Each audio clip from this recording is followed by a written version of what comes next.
Gusto mo ng real talk? Real talk, ha? Pagod na akong intindihin ka!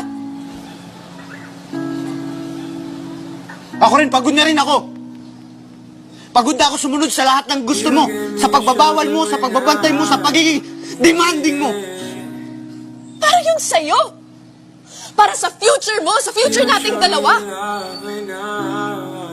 O baka naman ako lang yung nag-iisip na tayong dalawa sa future. Ira, may sarili rin akong buhay.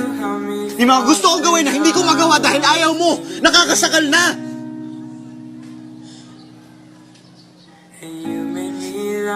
Sana pala sinabi mo!